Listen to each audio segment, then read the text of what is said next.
Thank you for joining us on Worldwide Slot Car Chat on Zoom number 137. The gang is all here. I'm your host, Greg Galb. We got Don and John and Dennis and Mike and Phil and Chris and Jim and David and Charles or Chuck and Big Dan and Jeremy and Wayne and other people. So we're going to talk about slot cars as usual. Crazy, I know.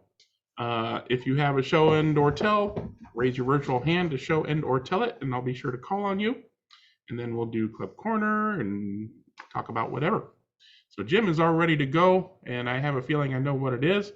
But go ahead, Jim. I'm looking forward to it. You're wrong. You're yeah? absolutely. I'm betting you're wrong. Oh well. So I got an email from. I got an email from somebody who said that you might do something. Oh no, maybe you do know then. Okay. Yep. A friend of mine and Dennis's and Rick Jocham is calling me, so I'm going to hit message and can I call you later? A friend of mine, fairly recent friend of mine, and I know a good friend, old-time friend of Dennis's and a lot of you probably, Ed Shore, one of the fast guys down in the Los Angeles area, has put together a book. And the reason I'm doing this is I texted with him this morning to see if I could do an interview with him on Zoom from my YouTube channel and talk about his book. He said, I've got COVID. He's had COVID over the week. He didn't make the race. Yeah, his throat's not hurting. He wanted to come on here himself. And so I asked him if it was okay if I went ahead and talked about his book a little bit for him. So I'm going to go ahead and do that. But Eddie Shore has put this spectacular book. I don't have one yet, but I did see it down there. Somebody had one and I got to leaf through it. I'll show you the Amazon link because this is a real book. You buy it on Amazon. And so can't remember offhand how many pages it is, but it's a soft cover. So it's anywhere from I think $20 to $30 depending on what time you hit Amazon and what deals and so forth are going on. So it's not a super expensive book. You see the cover, forward by Howie Ersinger. Yep. Soft cover. That's Ed. Yeah. Ed's been around for about as long as I have racing slot cars and did it quite extensively, a lot more than I did in the 60s and 70s. So he decided to write a book, and he's presented this book at various places and times as a PowerPoint type thing. So that's Eddie. He races all kinds of stuff, Division 3, hard bodies, and I met him through the Racing and Electric Dreams. Give you an idea what is in the book. These are the chapters, so you can see. I haven't even read this yet. I just pulled these screenshots off of Amazon. So yeah, there's I think 5 or 6 different presentations to the some or other association of popular culture or something that he has a master's degree in popular culture, and so he did all of these over a number of years. Yeah, so these are the chapters. I just pulled a couple screenshots of the pages just to show you kind of what it's like. I actually used that picture with John Sucres from the Car and Driver issue that talked about John Sucres and being the first real, maybe not real, but first professional slot car racer, or the first well-known professional slot car racer. And so he's got all that stuff in it, as well as the more current stuff. This is all from Electric Dreams. So this is, or most of it's from Electric Dreams. So it's probably all within the last year to year and a half. So a lot of pictures in it. Somebody we know there in the lower left-hand corner looking on.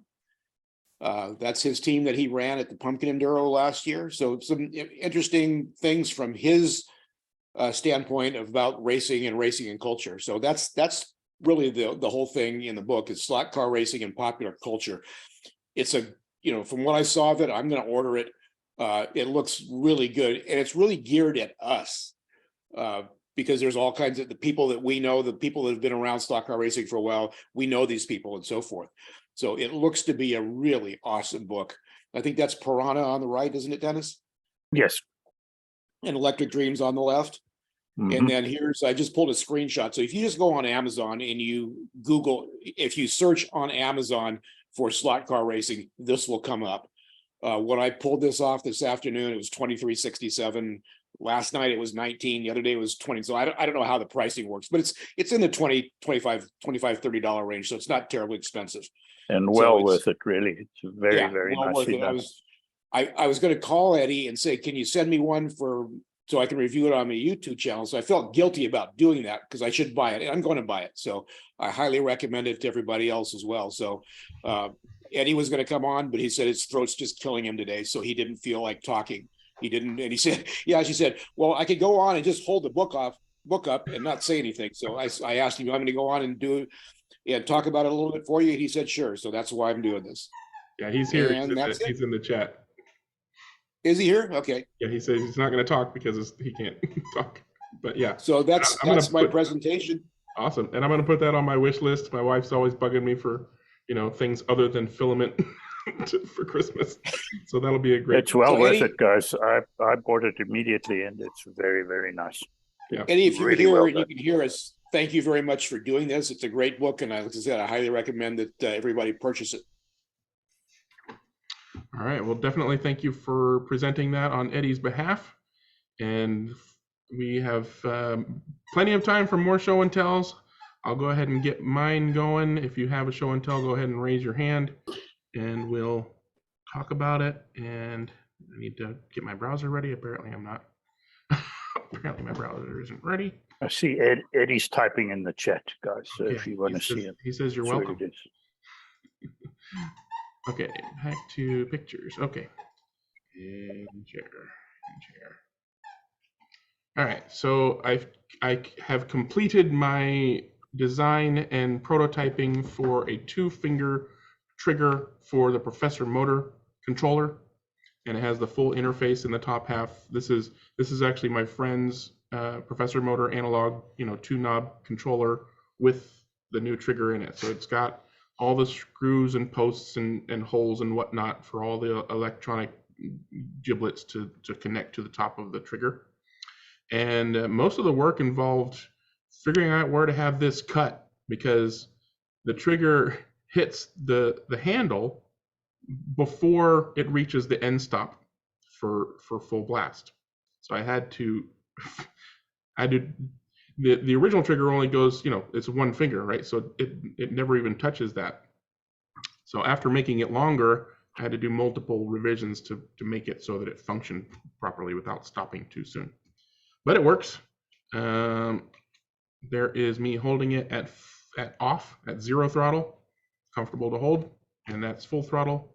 There's just a hair's breadth between the trigger and the case, and the full speed stop is hit for both. At full throttle, the full throttle stop is hit, and at 0 throttle, the 0 throttle stop for braking is hit. So fully functional. And if anybody wants one, just let me know. I'll be happy to print one up for you. I have uploaded this to printables.com, and I'll put a link into the description, into the chat. So if you have access to a 3D printer and you have somebody who wants a 2-finger trigger for their Professor motor controller, you can print one out. They kind of work for Scorpius controllers, which are based on the Professor motor shell and trigger system. But the Scorpius, the Professor motor that I designed it for, did not have movable end stops for either full or 0. I don't know if newer models have movable end stops, but the Scorpius controller has movable end stops. So if you use that trigger for a Scorpius controller, you're going to need probably to move the end stops in a little bit and then recalibrate it. And I can't help you with that. I don't know how to calibrate a Scorpius controller. So may or may not work for Scorpius, even though it's the same exact type of trigger. But so far so good. He has not used it yet, so I'll report, if there's any, change in the design after he actually gets his fingers on it and races with it. But it looks like it'll work okay so far. That's it. And Jeremy, you are ready to go. So the Vlad 3D printable Datsun, I've started getting decals work for it. I don't know if you can see that. Yeah, it looks good. The only problem was like the red didn't quite match my red, and so you can kind of see it here, the outline of that square, because the decals I made are just or that I got were just on white. Yeah, I don't have. I probably should have got better decals, but I'm gonna be racing it anyways. So that was all. Looks good. Does that fit the reversible chassis now? That's the one. This one fits the SRC Porsche. chassis. Okay. Yeah, that's not the. I need something. Yeah. No, does the Revo slot make the BRE? I didn't know that. No. I was gonna say by the time I get it done, they may already have it out. Going to make a BRE to fit onto the Revo slot Alpha chassis. Yeah, a few weeks ago. I actually have that here, that file here for the Revo chassis, which I've printed out, and I'm just in the process of painting it. It doesn't include the Revo mounts because it's still got the SRC mounts in it, but I'm going to print them separately and glue them on. But hopefully next chat I'll have that finished to show you. Cool. Looking forward to that then. Wheelbases are the same. Yeah, John Martin came into the Electric Dreams over the weekend while we were there too. I assume he's a driver. He's the driver of the original BRE Datsun. Original BRE. See, I'm not a race guy. I'm just a slot car guy. So he's a customer of Electric Dreams now. Awesome. Mm-hmm. Okay, well, show and tell is still our topic. Does anybody have anything else they want to show and or tell? If not, we'll go ahead and move on to Club Corner. Dewann, you want something to show and tell? He needs a minute. Big Dan, do you have a show and tell? Are you ready for Club Corner? You're muted, so I'm gonna guess you're ready for Club Corner. And Dewann, how long do you need to get your show and tell going? Okay, Big Dan, I can hear you now. I'm okay. It's more of a hold and tell today. I'd caution anyone who's got sunglasses handy to put them on. And thanks to Greg for making my Carrera car the cover girl for the last YouTube episode too. It was nice to see it there. This one's pretty bright as well. It's a Scalextric Indy car body, and the color scheme that I've decided to do was a lady racer called Sarah Fisher from I think about the 2008 2010 era, and I think she runs a team now. She did, so yeah. I'll take some photos of it. But I've just finished in the last day or so putting Pato's decals on it. A little bit of ad-libbing to where the decals go, but it's come up not too bad. So a bit of luck, I'll get some wheels and tyres on it and give it a run on a track somewhere. And the other thing too was the track that the modular track that I was had pictures of last week. It is a 7 metre back straight on that, Greg, as you guessed correctly.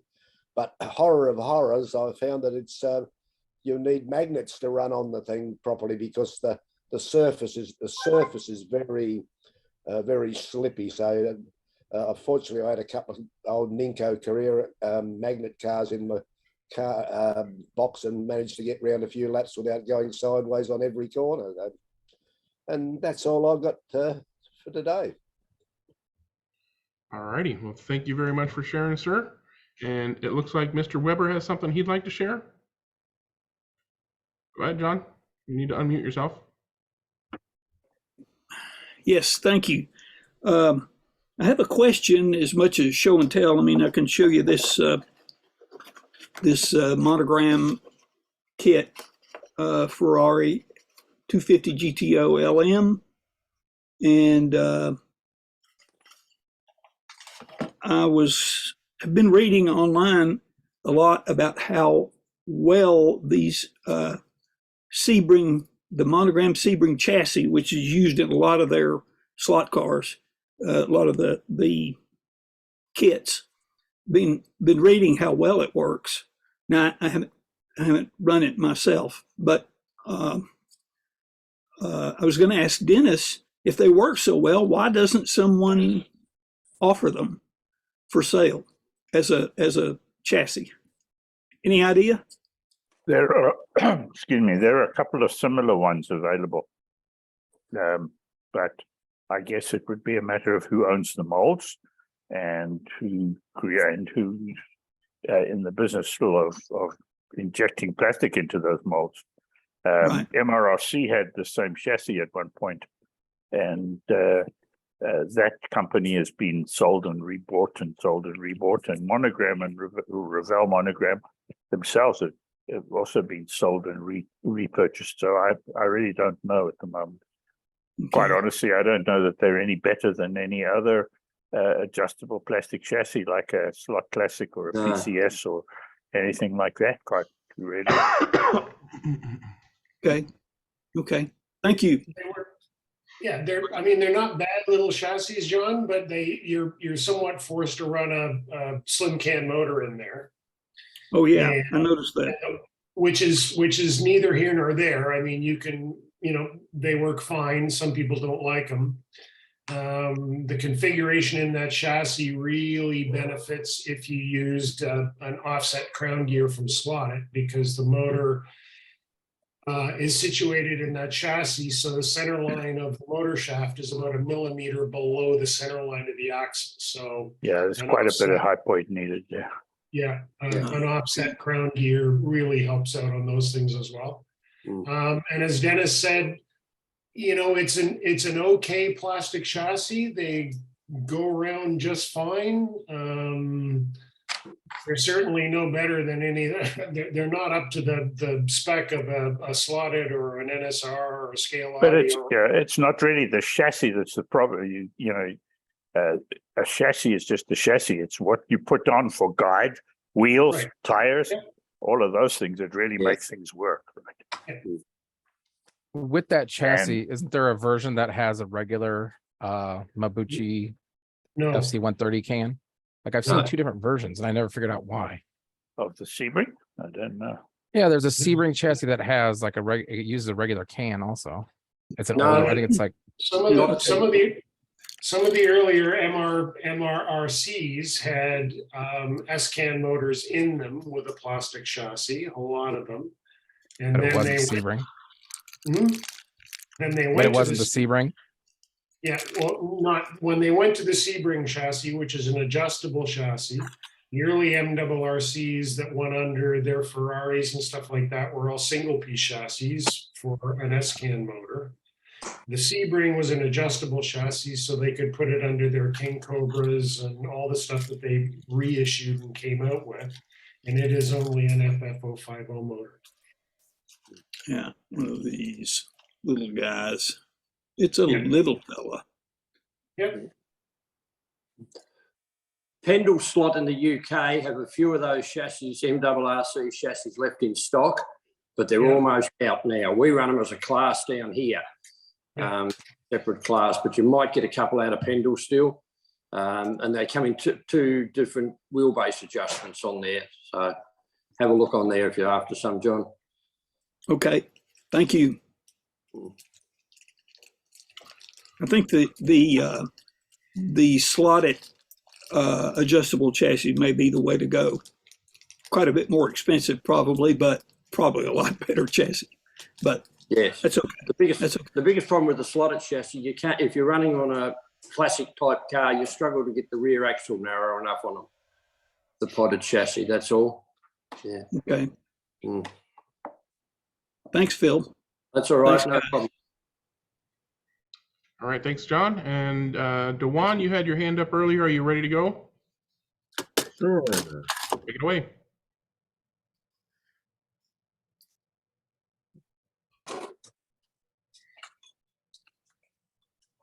I assume you're going to do a screen share? Yeah, I visited, except I don't see it. I guess you guys are seeing it, hopefully. I went and visited Mr. Michael Tucker, who's a recent transplant from San Diego to Las Vegas. And he's installed in his house, unbeknownst to his association, a nice little miniature king track. It's a 4-laner. And we were racing flexi cars, something I had never done before, which was a definite experience. It was great, and we're going to be teaming up and trying to get a couple more people that are in the area to try to come up with a local circuit of Las Vegas people that we can go and tour, make 3 or 4 stops. Hopefully, as soon as my track is done. And but he's only into the 124 flexis right now. He has never done the 130 seconds ago. He did want me to tell you hello, Dennis, by the way, because he definitely remembers you from Buena Park and I think you mentioned a place in Whittier. Thanks, Dewann. Yeah, he's a good friend of mine and a very, very nice fella. Yes, he is. Yes, he is. And But yeah, this was definitely a new experience with the Flexies, and I'm probably going to go ahead and get a couple models just to, because it's still slot racing, right? Fast Yes. slot racing. Yes, it is. Yes, it is. So I finally got under the I got under the 5-second mark. He was doing 3 9s. So I finally got under, I got 4.9 something anyway on this track. And I had a video of it, but it just took too much to upload the video. So I just took a screenshot and just brought that over. Cool. The other question I had was, go ahead. I was gonna say, you've uploaded stuff to YouTube before, right? Yeah, but I was just in the amount of time that I had to do this, it wasn't gonna work. So I just did a I screenshot. would love for you to upload that to YouTube because I'd like to see it. Yeah, I will. Okay. It was definitely well, it shows off my poor driving, so I'm kind of. I see Eddie asking how different it is from his king track, and I think it's quite a lot bigger, right? Yeah, it is. He's got the 3 loops or whatever you want to call those things. The typical it's only 85 feet, but it is a king track. Design. Yeah, design layout. Which so means it's about half scale then. Yes. Yeah. Yes. And because it's affordable. Is he using goop or is it just dry tires? No, Dry tires. Yeah, dry tires. Oh. Dry foam tires though. Well, no, yeah. Well, you know what? I didn't. Yeah, they're foam tires. They're foam tires. So he I didn't. probably has a little bit of spray on it. Okay. Yeah, I didn't see him putting any goop on there, but it's fast. Yeah, it might already have been sprayed. Yeah. Well, Dewann, I love the look on your face. That smile is priceless, man. Oh, yeah, you can see the smile a mile away.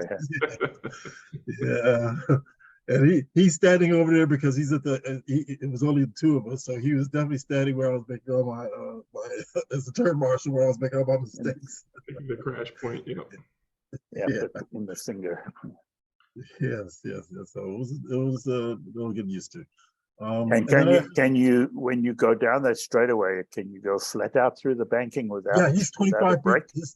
His straight is 25 feet, which is longer than he said than Buena Park. Buena Park, he said, it's 18 feet or something.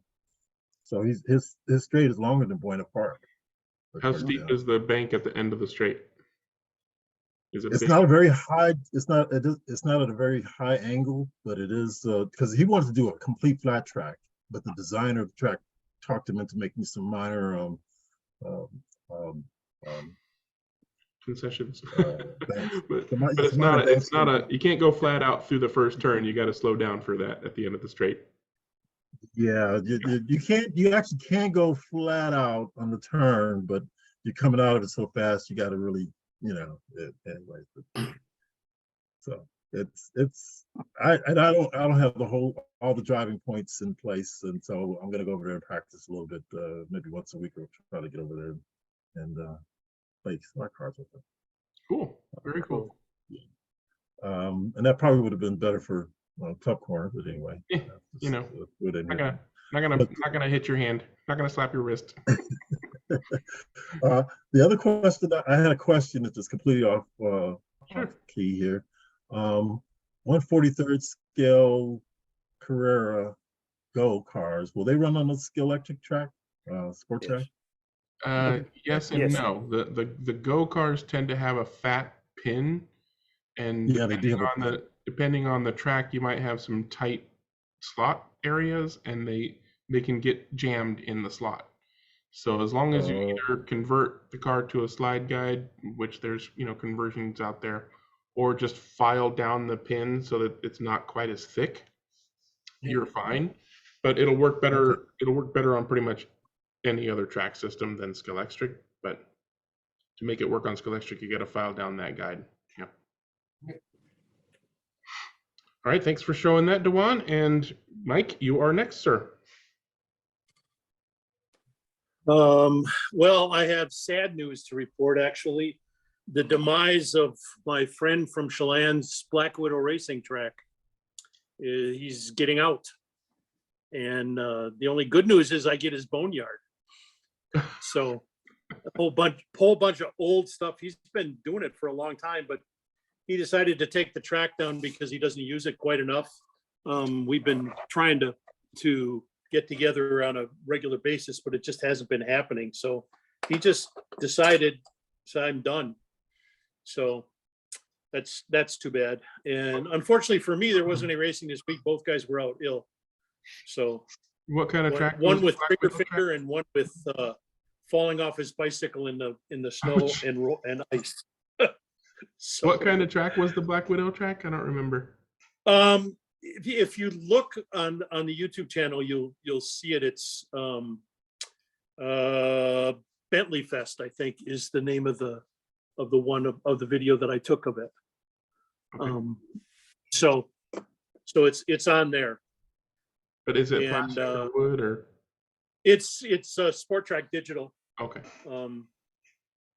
And it's okay.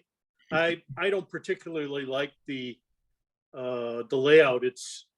He seems to like regular S's, and for non-magnet cars, it's just awful.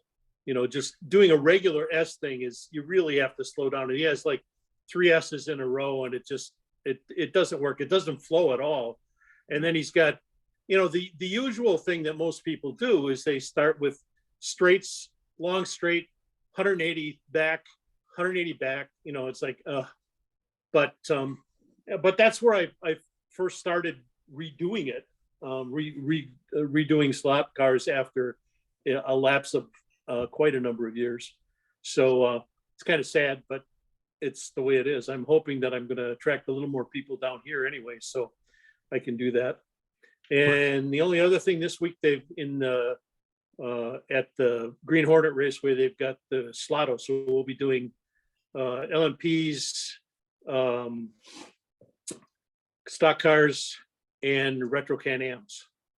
So 3 sets of races, probably with about 12 to 15 people doing the fast car stuff. The fast cars that crash heavily and bend things. You said you're getting all for me. You said you're getting your friend's boneyard. Is that like just cars, or are you getting his track too, or what's the situation? No, he's going to try and sell the track. It's and the digital. Yeah, I wanted the digital unit as a backup, the 7042 for mine, but he wouldn't sell it separately. He wants to do the whole thing all at once.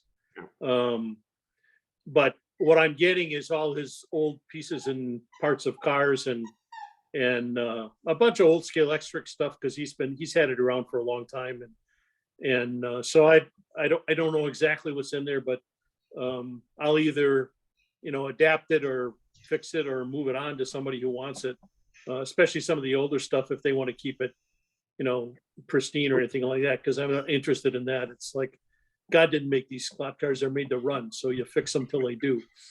So, it's like stock, you can't do that. It just doesn't work. All right, well, sad news for him and good news for you, I guess.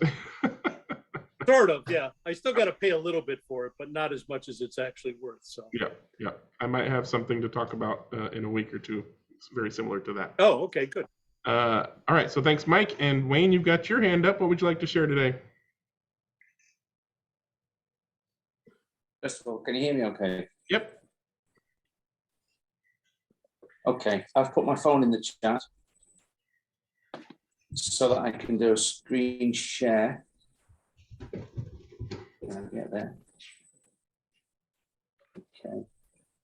Last week, I showed my first ever experience with a Scalextric Group C, and at the time it had just been in the bath, magneted down to the steel plate to flatten it. Well, that was with me on Wednesday, and by Saturday afternoon, this is how it looked.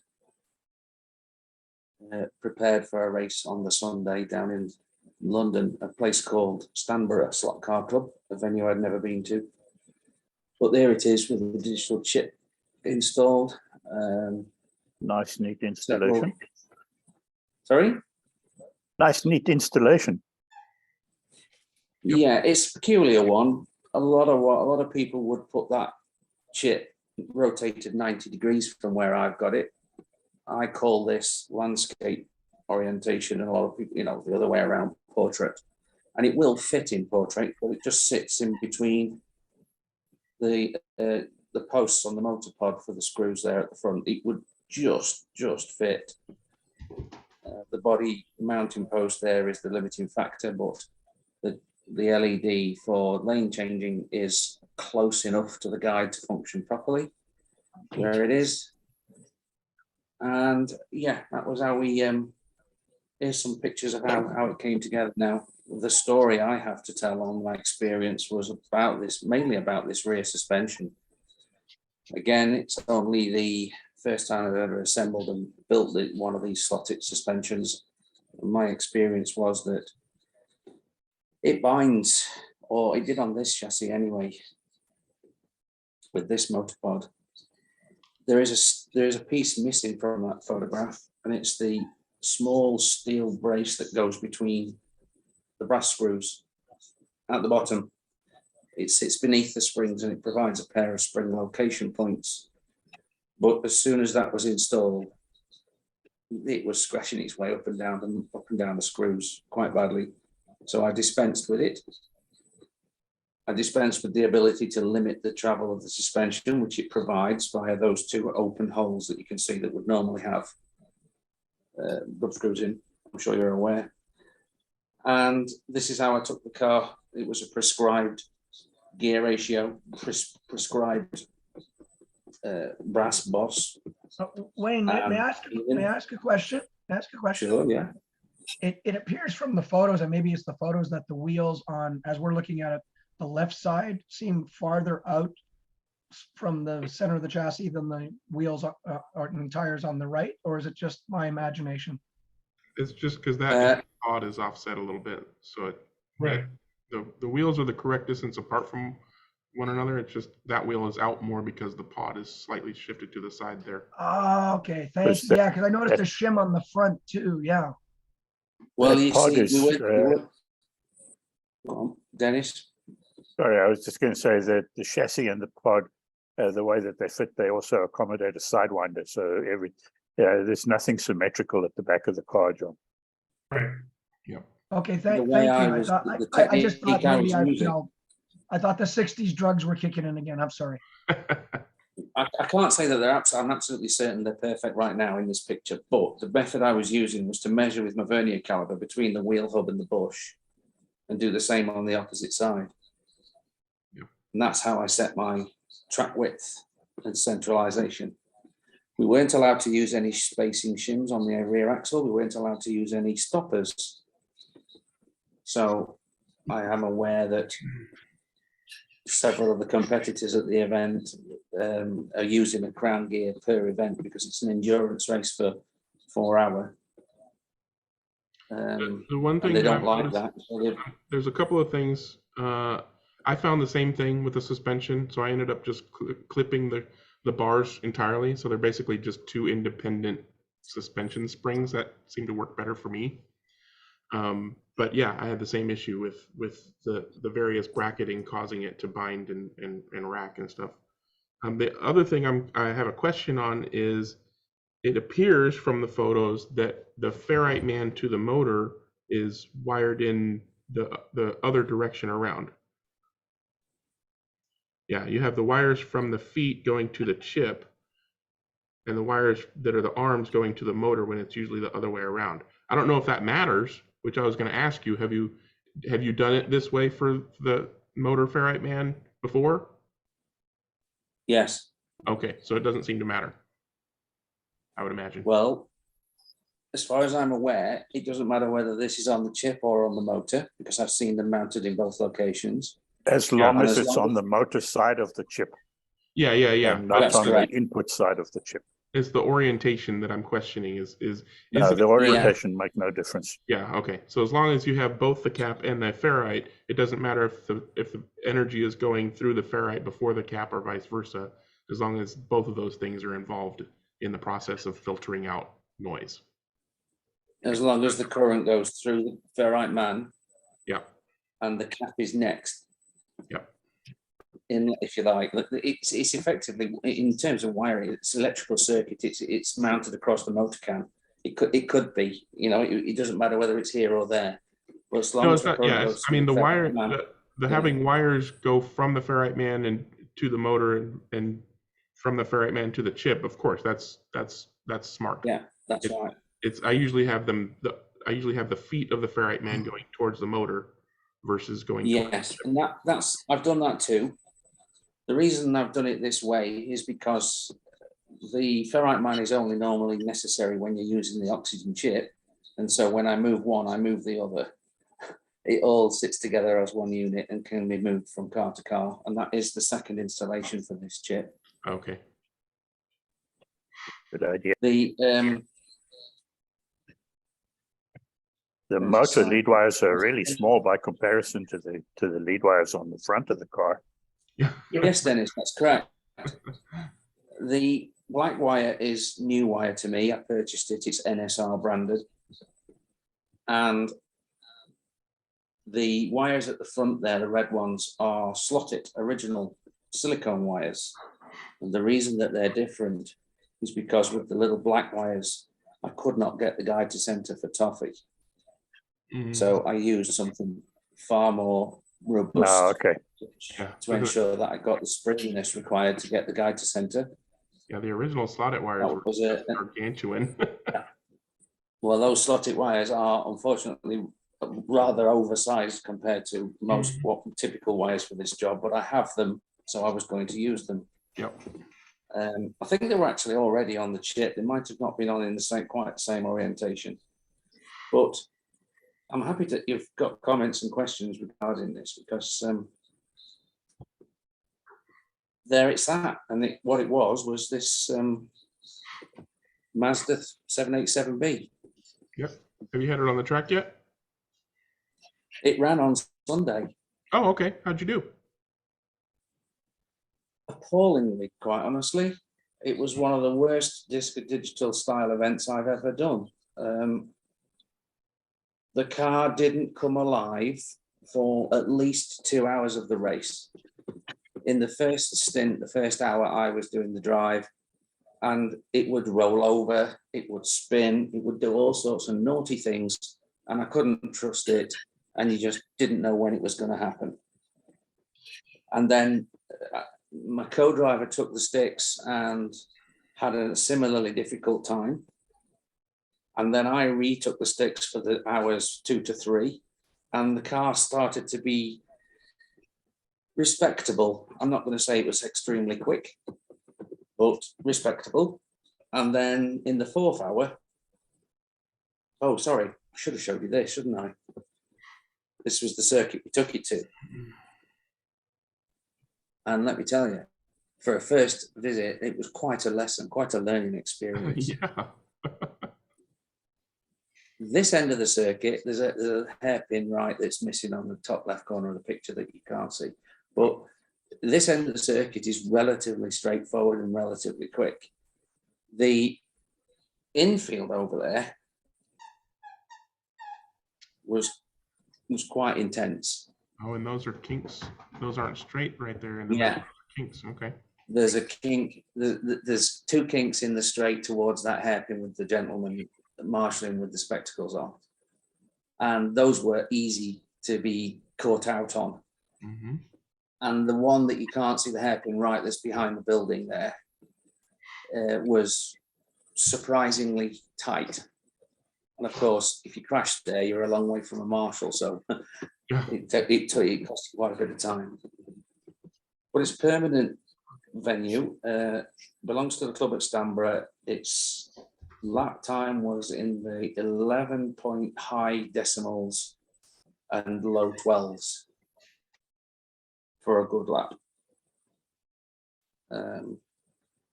6 lanes, and only the centre 4 were really digital. The outer lanes all had these single lane feeds that put you back in the middle 4. You see them there on the straight? Yeah, so the outer lanes were basically marshal lanes. They are basically marshal lanes, and the pit lane was one of those 2 lanes, and it's right over there where the gentleman sat with his back to the wall. So the pit lane was one of the outer lanes. You had to the lane changer immediately before the pit lane was permanently fixed in a feed you in orientation. So if you went down the outside of the main straight, you'd go around that first 90 left and then get immediately flicked back in one lane. And if you wanted to go in the pits, you had to request it with the controller. So it was a workaround for not having a fully functional pit lane in normal fashion, if you like. And interestingly, this circuit wouldn't work in the usual oxygen way, where you've got a button on your controller for left or right. It would take any lane changer with any button that you pressed on your controller. So it worked a lot more like Scalextric Sport Digital does. And that's a way that I've never driven oxygen before. You kind of had to know where the lane changes were and which ones you wanted to use and which ones you didn't. Because if you just held the one that you thought would take you to the pit lane, it would take you away from the pit lane by accident sometimes. What was the track length, Wayne? I don't really know, you know. Long enough. It's a good event, good race. We had 11 cars entered initially, but I think it ran with only 8. Certainly someone had an ailment that stopped them from coming, and another guy's car broke down on the way to the venue. So that took care of at least 2 teams that I know about. Unfortunately, our race ended this way. Oh no. That's a slotted size CH85B. How did that happen? Yeah, what'd you hit? The answer is, I don't know. I wasn't in the building at the time when the car stopped the race, when the race ended. It apparently just went straight on at a corner. Of course, it would do that without a guide. So I wasn't there. I didn't see it. My teammate said, I don't remember hitting anything hard. But that guide is in 3 pieces that you can see, and there is a 4th piece that we didn't find. Wow. So it was brittle. It wasn't a big crash. There's no body shell damage whatsoever, really. There's no chassis damage. The guide tongue is still there on the chassis. So we don't know whether there was a big impact or whether it's a cumulative effect or whether it was a faulted component. But or something in the slot, maybe. Or yeah, really can't tell you. Oh, that's a bad way. But that was it was. Yeah, that looks like a body screw in the slot or something, and you hit it, and it just took the guide out. You would think it was quite a big event, wouldn't you, that took that out? So yeah, that was the end of our race. So this happened in the last hour. We weren't running particularly highly at that time. But what it did give me the opportunity to do was refit a different guide, make a change to the car, and send it back out for the remaining 20 minutes, which we shared equally.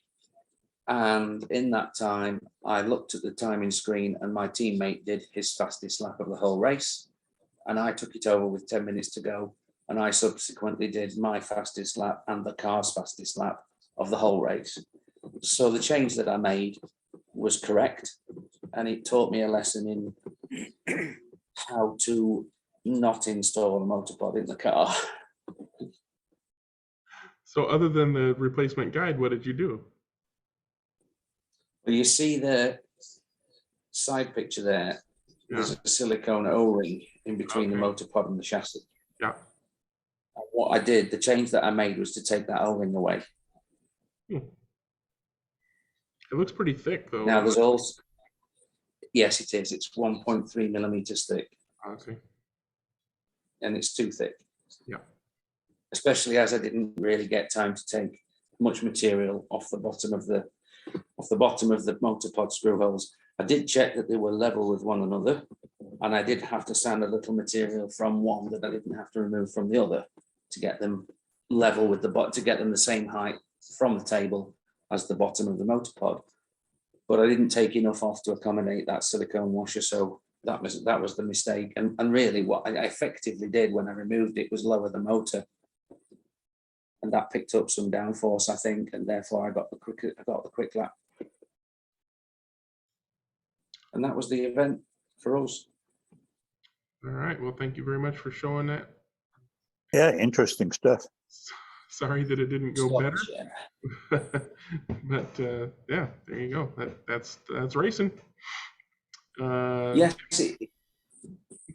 it was a big deal to go to because it was a 4-hour drive for us either way, with a 4-hour, 5-hour race, 4-hour race and about an hour of practice and qualifying.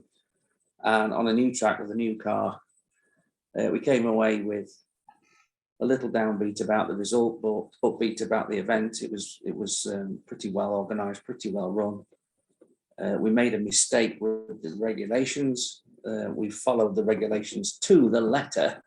And then when we got down there, we learned that there was an adaptation that everyone had adopted that we didn't know about. But that meant that a significant change for the car, and the car just wasn't built around that wheel diameter. It was built around the wrong wheel diameter. I built it around 15.8 wheels. And when we got down there, it turns out everyone was running 16.5. So that raised the car as well. So, yeah. Anyway, we know for next time. Yep. All right, Jim, what would you like to share? Well, we had our big race last week, and it was a lot of fun. Obviously, I was down there for about 3 days, and I was about 5 minutes from the track, and I get a call from Marco, the who runs the track. He says, "Are you here yet?" Or he said, "Where are you?" And I go, "I'm about 5 minutes from the track." He goes, "Oh, I'm sick. I've got COVID, and I was thinking about postponing the race. So as long as you're here, we'll run the race. We'll just let Dennis run it."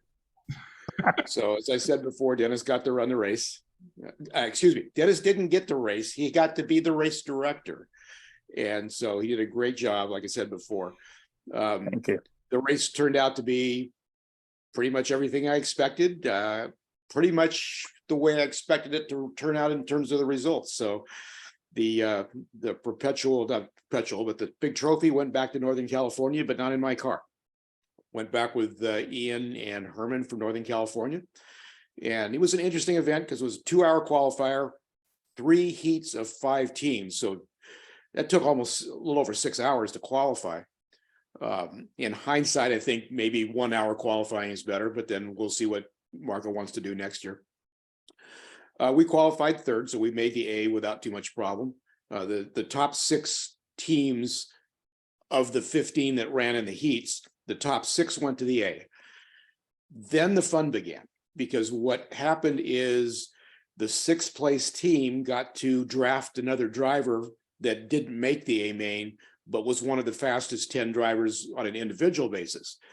So it was kind of there was some interesting twists and turns. Dennis may want to talk about that if he wants to, but it just ended up that, everybody got a teammate. Some obviously were better than the others, just like we're better than some, and some are better than us in general. So it turned out that the 2nd place team won the race, or 2nd place qualifying team won the race, and the Rick Joachim Walt Bain team, which won qualifying, finished 2nd in the race, and we finished 3rd. So I was relatively happy with that. Would rather have 2nd or 1st, but it just wasn't meant to be. So that being said, it was a great event, and I would just want to show you a little bit on the car setup, just like Wayne did. And I'm not sure where I'm at. Are you seeing now? Yeah. Okay, so this is the car. It was an NSR 4 GT race. You had to run an NSR 4 GT, not the Mark IV, either the Mark I or the Mark II. So it was basically a spec race. And this is my race car. Got a lot of help from the people here, Chris and some other people, in setting this up. It's far from stock, but there's not a whole lot to it. I just got a little bit of weight in here. I did put a 1 gram piece of tungsten bar between the motor and the pod, because it fit in that pocket pretty nicely. We ran what are essentially bushings. We cut 5mm pieces of aluminum tubing, put them over the axle, and then put them in where the axle would go. So the front ride height adjustment set screws now move that tube up and down. So we had 0 slop in the front end, spins like it's on bushings. It was amazingly effective. Wanted to run the car a little bit lower. So the gears that I ran were MR slot car gears on the back, which are 1 millimeter shorter in diameter, smaller in diameter than the NSR gears. And I ended up running a slotting plus set screw guide with a grub screw in it. And so it's a 13:30 ratio that I ran. One of the other teams from Northern California ran my second car, my backup car in the race, and that was actually geared 15:32. So we had gearing all over the place, and both of which were effective. I did run the axle tube in the back. In this application, you obviously have to modify it and cut it so that the motor will clear the axle tube, but ran the axle tube in the back, and I think that helped a little bit. And about 5 grams of weight total, that 1 gram tungsten rod and about 3 or 4 grams of tungsten putty just jammed in there as far back as I could get it. And so the car ran great. It was an extremely fast car. I didn't think it was all that fast until I let Rick Jocham drive it, and he ran a 6 flat with it, which is pretty much as fast as anybody ran all day. And so I knew it wasn't the car. The car was pretty good. The other thing that we did is that everybody went to these new Slotting Plus 5-inch long guide. Seemed to be not so new actually. They've been around. Seemed to be the way to go. I mean, I wasn't convinced that they were that great until I put one on the car, and the car felt more stable. I don't think it made it any faster, but it definitely felt more stable. And so that was something that I'd never run before. Dennis did mention in the driver's meeting, and rightly so, that if you're running one of these long ass guides, don't yell at the quarter marshals because they can't get it in the slot, because it was a challenge to get it in the slot. If you're like 1 degree off, obviously the guide should self-center, but if it's just slightly off, it would not go in the slot. Or if the quarter marshal cocked the car maybe 1 degree, like it would normally go in the slot, it wouldn't go in the slot. So it was just an issue that was the liability of running the long guides, but there was a benefit because I do think they worked a little bit better. Ran the 5018 NSR wheel, which is the short rib wheel, and 5270 ultra grip tires, and that's the basic setup. Like I said, it ran good. If Bob and myself both would have driven a little bit better, maybe we could have done better, but we were 4 laps down to the second place team and an additional, I think, about 10 laps down to the first place team. So after almost a little over 2, we shortened the main at the end because it was getting too long. It was originally scheduled to be a 3-hour main. I think we were at 2 hours and 7 minutes or what we did it. So we had to divide it by 3 because there was 3 drivers. So whatever that, it was 21 minutes per lane. And so after a little over 2 hours, we were, 15 laps down to the winner and about 4 or 5 down to second place. So somewhat close. Had a great time, just got done a little bit late on Saturday. So hopefully we can change that next year. So it's not quite as long a day. We got there at 7:30 in the morning for practice. And then we were not done till about 9 o'clock. And then the result of that is that, I'm not on, somebody else is on. I don't know what happened. His share just suddenly stopped. So I stopped the share, but I'm not seeing myself on the screen. Oh, man. Oh, yeah. Can you highlight me, Greg? I can see everybody. You want to highlight him. Highlight him. Okay, you want to see yourself there? So the result was that everybody there that made the podium got a car. All 3 team members. So this is the 3rd place car. It's a Ford GT, very limited edition. It's got the 3 on the front. It's in bronze in color. I'm telling everybody it's gold, but it's bronze in color. And it's 3rd place. So we all got one of those. And then the second place team all got a silver one, and the first place team all got a gold one. So hats off to Marco, and thanks to NSR for putting that together and getting those fabulous, really, really nice trophies, because it's a unique trophy.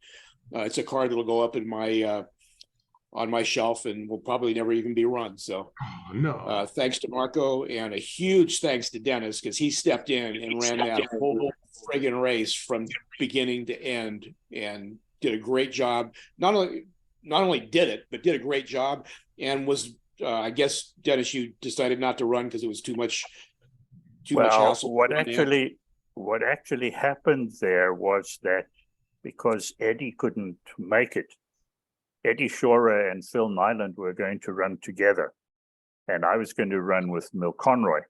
And the idea was originally that Mill and I would share amongst the others who could do it, would share the race directing. But of course, Eddie came down with the dreaded COVID, after having, I don't know how well he welcomed Marco, but obviously a little too enthusiastically when Marco came back. But so Eddie was down with COVID and let Phil know basically on his way to the racetrack that morning. So what we did was we just arranged that that Eddie would Phil and Mill would run together because they're friends anyway, right? Although I think that they may still be friends, in fact, after the race. But they ran together. They were going to run my car, but then the car that Walter Baines had prepared for Eddie and Phil turned out to be a little better, so they ran that car. And so they ran as a team, and they did well enough that both of them were drafted into one of the teams in the final event, in the main event. And so they had a good time, and and I decided that I would just do the race control, which I did, and it was fine. Just unfortunately, I didn't eat enough during the day, and towards the end of the main event, I had a little bit of a blood sugar crash and had to go and lie down for a little while. You gave us a scare, and we're glad you're okay, Dennis. Oh yeah, I'm fine now, but at the time I wasn't that fine. He gave us a scare. Yeah. So. Yeah, there was 7.5 minutes to go, and I'm sitting there behind the computer screens looking at this race, and my head's starting to spin, and I'm thinking to myself, if I don't do something right now, I'm going to fall off this chair, and that will scare the Jesus out of these guys. So I'd better do something. So I actually just stopped the race, and I said, I was driving at that time, and there's a track call. And what's the track call for? And I said, Walter, you better come take over here because I'm crashing. And I actually got up and I walked away and I went and I lay down.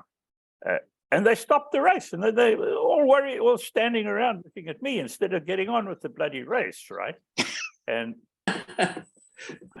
so I had the embarrassment of having to sit there, having to lie there and recover with all these old dudes watching me. Fortunately, it didn't take long because I lay down, I had something to drink, I got something to eat. Ian Douglas gave me a protein bar that has to be the worst thing I have ever eaten in my entire life. It was like pure peanut butter putty. It stuck in every crevice and every cavity of my mouth and required gullops of water to get this stuff down. But it did the job, right? So within about 10, 15 minutes, I was feeling a whole lot better. And by then, they carried on with the last 7.5 minutes of the race, and it was all over. And then we got a chance to do all of the prize giving. And I actually have some photographs that Marco sent out. So I'll show you these. Okay, go ahead, Dennis. I've got a couple other little things. Go ahead. All right, can you see that? Yeah, we can see you. Yeah. So that was me during the day while I was still a little better than I was later on. Hold on, let me get this out of the way. Okay. The track, and this was that driver's briefing in the morning where I was laying down the law and telling everybody there was just one race director, and that was me, which I had to repeat once or twice during the day when other people decided that they were going to try and usurp my authority. Oh, hang on. Whoa, what did I do? What did I do? Where the hell did my screen share go? You're still sharing your screen, but we see your browser. So did you change? I know. You may want to stop his share in case there's anything. Yeah, I'm going to stop the share and start again. Sorry. Yep. Maybe. Sorry. Just let me see what the heck's going on here. No, Dennis, be honest. How many attempted bribes did you have to encounter? Actually, believe it or not. Don't say anything. Don't say anything. Yeah. Obviously, Jim's was not enough, seeing as that he only came in third eventually. Yeah. As I said to the guys, before I knew that I was going to just do only the race directing, I said to them, I'm the race director, so I already have the results of the race. Anyway. Yeah, there was a Alright. plus 15 blue when I heard the thing go Ah. ka-ching, and Yeah, that was the ka-ching, margin of ka-ching. victory. Oh, yeah, we had a very slight issue at one stage during the last of the three heats, and that was that blue lane started miscounting, and we had to actually watch it for a while. We haven't really found out exactly what was going on. Part of it was that some of the guys, and this is something quite interesting to me because I'm not used to people running with as much weight of the car on the wheels as they were doing. That they were running with a lot of weight on the wheels and very little pressure on the braid itself. And they were relying on the springiness of the braid to provide the contact. And a braid went flat in the car, it stopped counting. And once we picked the braid up, it was okay. But then for a little while, it became a little inconsistent, the count, and it did it across a couple of different cars. But then towards the end of the race, and certainly for the whole of the main event, it didn't happen at all, ever. This was the trophy, the Christmas Enduro trophy. Rick Jocham was the guy who won our entire championship series for the year. So we presented him with this plastic medal early on. Did he take the clock out of it, or what happened? No, it just He didn't have a clock in the middle of it at one point. no, just this big bling thing. Yeah. Okay, so that's all the race drivers. We ran a concourse event for guys that had custom painted. Mine finished fourth. Jim's car was in that finish. It finished tie third. It didn't finish fourth. I can only It see finished tie four. third. Excuse me. Now I know where the bribe went. Yeah, we only see four cars. This was the winning car. This was the winning concourse car, which turned out to be actually the winning car as well. Ian Douglas did a beautiful job of this car, complete with an Interlagos miniatures helmet of Charles Leclerc inside the car. They called themselves the West Boys. They had T-shirts and hoodies made up that were with all their logos on, the whole deal. They did a really good job. That's Walter Baines. This is Sean Lee from Roseville, HO scale racer mostly. He was the guy who ran with Jim and Bob Ahuli in their team once they were drafted. The initial drafting system, the initial idea was that the sixth place team would get their choice of driver from the top 10. And then the driver would have the option of saying yes or no. And it very, very quickly became apparent to me that this was not going to work because there was a major amount of lobbying going on between the teams and the drivers on the list as to, don't go, we want you, so don't accept that, and don't. And eventually I just decided, you know what, you're done. You're not getting the choice. The sixth place team get the top guy, and the top team get the lowest guy, and that's the way it worked. However, that was a good decision on your part too. Yeah, I think so, and it turned out pretty well. I watched very carefully through the race, and the two regular drivers of each team were very, very good across all of the teams in coaching and supporting the driver that was drafted into their team to get the best out of them. And to my mind, that is something really important in the hobby.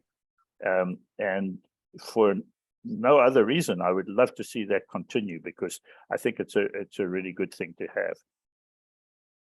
Let's see, Jocham. There you can see the back of Herman with their West Boys model motoring team and all of their sponsors and the whole deal. Not only did they have those hoodies for themselves, but they had made an extra one for the guy that was drafted into their team. So when Mill was drafted into their team, they presented him with one of those hoodies, and the three of them drove like that. We had this one young guy, Jackson Phillips. He and his father ran as a team in the qualifying heat, and he did a great job. They were very proud of the fact that between the two of them, they did not come last overall. But he did a really nice job. He's only 9 or so, I think. So it was great to have a youngster with us. Some of the other guys, John from Roseville, Ian Douglas, Rick in the red in the middle, Dan Tufts from San Diego. I think that's one of the, that's on the right there with the mask on was Ted, and Herman James, also from Northern California at the end. This was, oh, sorry, that was the second place car. Oh, shoot, I did it again.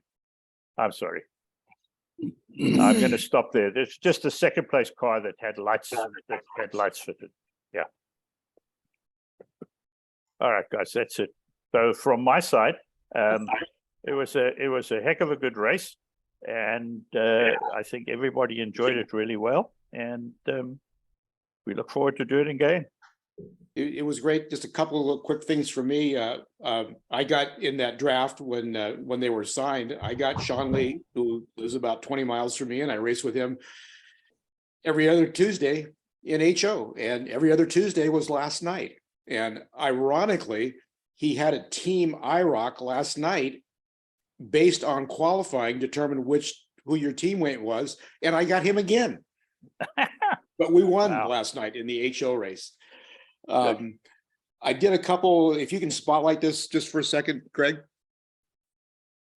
I did one other thing to this car, and I didn't know when I started building these things, the Mark I body is a gram lighter than the Mark II body for some reason, and the white kits were even lighter. So I built a Mark I body, and I did something a little unique to it. When you put it on the little tabs, because when you buy the body from NSR in a pre-built car, those tabs are not soldered, but you know what I mean. They're fused with a heat or whatever. If you buy the white kit, you can just put them over the tabs and put a little rubber grommet on it, and the whole interior now can float. So I don't know if anybody else did that, but I did. And so that's one other little thing that I did with my car. And so we had a lot of fun preparing these cars, and because the rules were almost open. It was a spec motor. You had to run the 21.5 NSR motor, but you could do a lot to the cars, including the axle tubes and this and that. So we tried a lot of different stuff, and got the cars to go reasonably well, because they're not much different than a Porsche 908, but it's a bigger, heavier body, taller body. So and what we also did was we restricted the wheels so that you couldn't use the Formula One wheels. Yeah, you had to use the original size wheel, and you had to carry the wheel inserts all round on all the wheel inserts required, and it had to be, I think it was 16 millimeter minimum wheel diameter. So we ended up, like I said, running the 5018, which is it's labeled as a 16, but it's actually about 14.3 when you measure the ribs, but it was a legal wheel. And so it's because for whatever reason, NSR measures it to the rib, and the ribs on these, even though it's a 16 millimeter labeled wheel, about 14.3. So they're nowhere near as short as, or the wheel itself is nowhere near as small in diameter as an F1 wheel, but a lot smaller than the standard 16, so to speak. And it still fits. It still fits the original insert. Yes, it fits the insert. So yeah. So it's 14.3 to the top of the ribs. If you measure the ribs, a stock rib is 16 millimeter on a 50-15 wheel, and I think don't they call these a Spanish wheel also? But the rib on that, the diameter of the wheel itself is the same, but the rib is significantly shorter, and that's what most of the people that I knew ended up running is that wheel. And did you run the solid ones or the ones with the air system? I ran the air system. No. That's a peculiar size, isn't it? Very small. We cut tires down to about 8. I cut tires down to about 17.5, and I lowered the car, and the car didn't like it. And I talked to Rick, and he goes, "You got to run taller tires on these for whatever reason, because the wheels are just not as small as an F1 wheel. We can't run these little bitty tires." And so we ended up running about 18 millimeter diameter tire. Does this mean that when you squish the rubber, you could actually feel a gap between the top of the ribs and the underside of the tread area? Yeah, You know, and actually I tried cutting the rib. If you take the tire carcass or the tire and turn it inside out, some of the tires that I built, I cut like 10,000ths off of that rib, the rib of the rubber. So it matched the rib on the wheel, and that didn't seem to make a whole lot of difference, but I tried that. So we tried a lot of different stuff over the course of a couple of months of development of these cars. And technically speaking, what do you think the benefit of the long guide was then? Can you explain why? I have no that idea. felt stale? I have no idea why like I said, I don't think it made the car any faster, but it definitely felt more stable. Maybe Yeah, I it's think slowing the car down a little bit because it's got more surface area and just grips the track. I have no idea why, but it definitely did feel more stable. Well, you see a long guide like So that would have touched in the turns at the front outside corner, the rear outside corner. Again, I have no idea why, but everybody ran them that I know of. So I wanted to point that out earlier. On almost all of my proxy cars for the last couple of years, I've left the guides exceptionally long. And I agree. It shouldn't work. And if they have a rule, obviously I have to trim it. But I maybe will trim a couple of millimeters off of it. I'll round it up. I taper the front and the rear. And I've had good luck. You know, my Can-Am car won the proxy. GT3 car was third, all with long guides. Well, I brought that's two more mostly wood packages tracks of home. too. I brought 2 more packages. You get 2 in a package. I brought 4 more home. They're going on the cars I'm going to practice with this weekend. So we'll see. Will you let us know if you find the same improvements? Yeah, different tracks. We'll see if it does the same thing. I see a comment from Eddie said, I felt in practicing the week before that the long guide blade just gave me far more confidence to drive it harder. It just stayed in better. And that's, I think, the deal. It felt like the car was more in touch with the track. Like I said, it didn't seem to make it any faster when you look at the stopwatch, but it definitely gave you more confidence, or whatever you want to call it, where you could drive it maybe faster or faster, more consistently faster. Consistency. I mean, if you got a better consistency, it doesn't have to do a faster lap. But if you're closer to your fast lap more of the time and you've got confidence in the car, then that's got to be beneficial. Yep.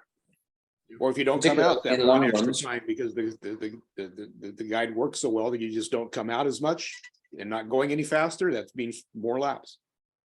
Yep.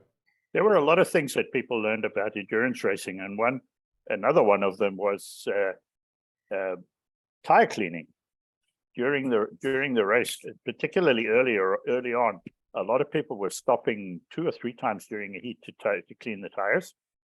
Obviously, as the racing went on, the track got better, but on that track, if you're cleaning tires with a lint roller, you lose a lap every time you clean tires.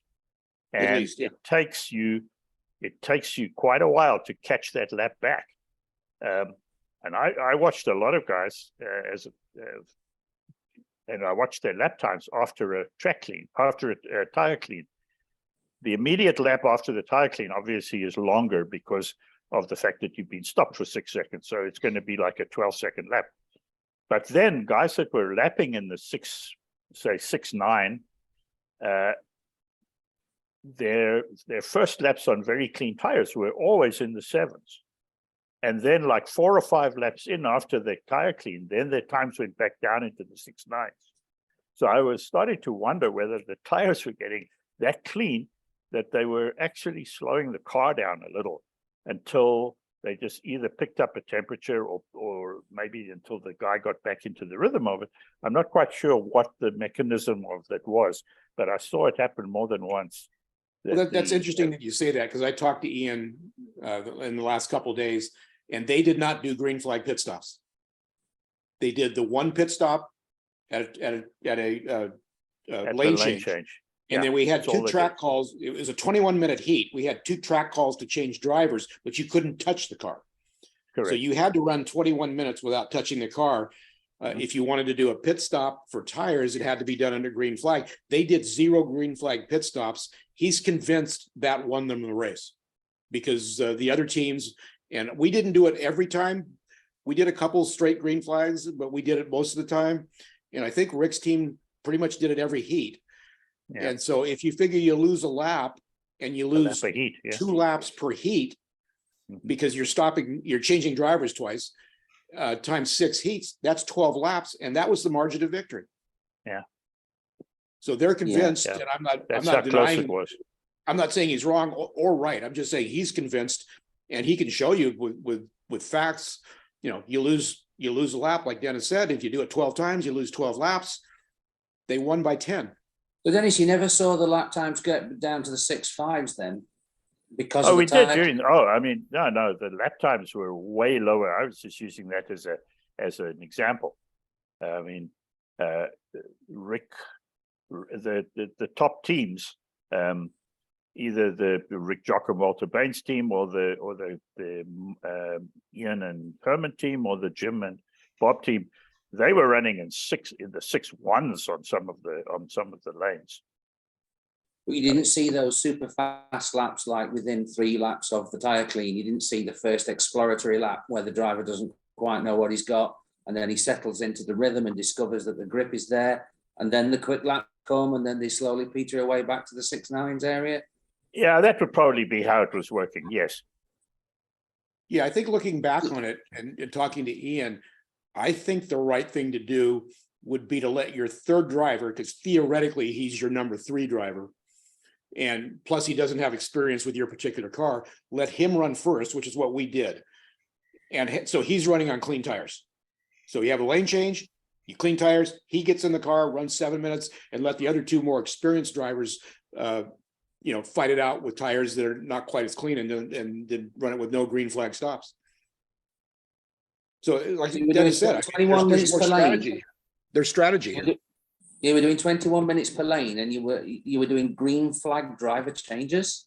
No, 21 minutes per lane with a stop at 14 minutes and a stop at 7 minutes, so that we could change the drivers. It's like a 30-second pause in the race to change drivers. No green flag driver change.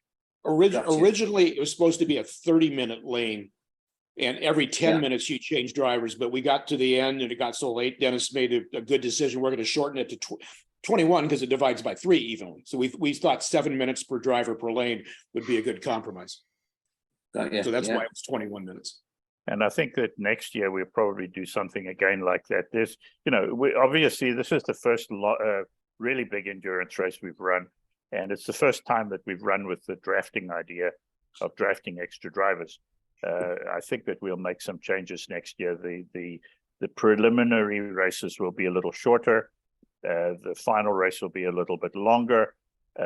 There's an idea of adding your lap differentials from the preliminary races onto your final onto your main event laps, so that people don't start gaming the system and trying to get a better draft by not coming in first, right? Thinking, well, if I come in third. I was wondering that, because we were in the second heat of the 3 and we won that.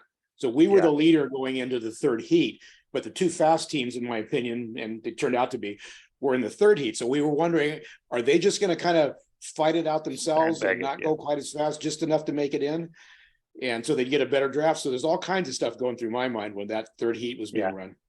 Yeah, as it was, I think that they pushed each other hard enough, but there was still some thought that there might have been a little bit of sandbagging there. So probably, certainly what I'm going to suggest is that next year we take those top 6 teams, and the number 6 team is scratch.